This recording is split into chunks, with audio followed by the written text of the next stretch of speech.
The fjord where I am staying is peaceful. Even the wind has been absent most of the day. The common eider swims silently by.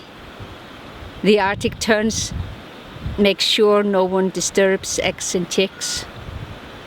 Behind me, the sound of the European golden plover and the common snipe. High mountains keep watch.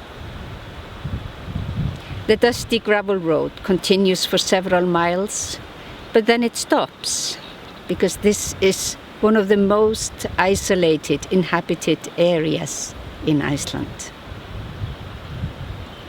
Peace I leave with you. My peace I give you.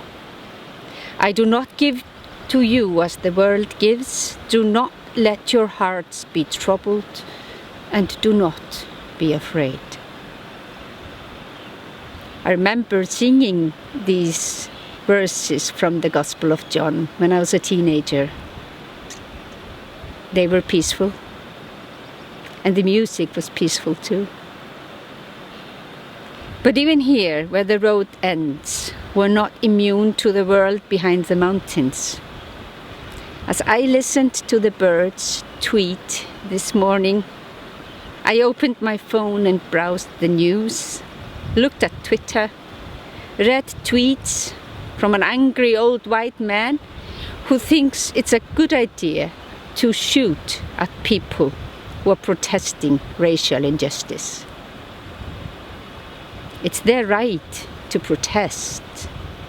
The old man was born to privilege and wealth, and I cannot detect any sympathy in him with the cause that the protesters plead, the end of racial discrimination.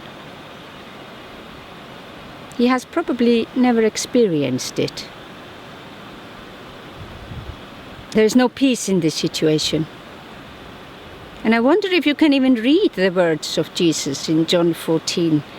To people suffering injustice and experiencing abuse by the police because of who they are.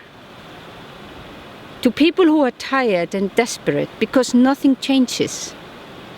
And the powers that be do not see any problem with the system as it is.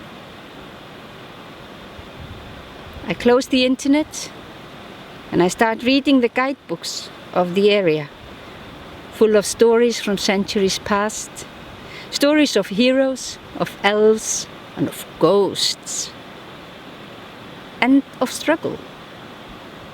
Struggle of poor people, struggle to survive here, stories of their fight with the harsh natural elements, and stories of their fight with an incredibly unjust system. A system that kept you poor, kept you so destitute that an unusually cold winter could wipe out entire families.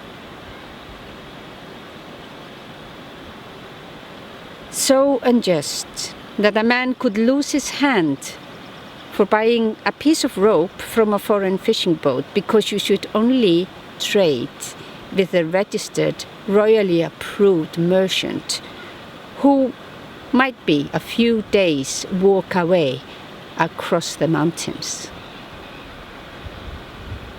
For more than 1,000 years, my beloved country could not at all boast of an equal society or a society of equal opportunities or just society. This has changed. And even if the work is never fully done and the struggle is never fully over, there is a consensus that it is right to strive for a just society. My peace I give to you, Jesus says. What sort of peace? Not the peace that this world gives. A peace that comforts troubled hearts and sustains those who are afraid.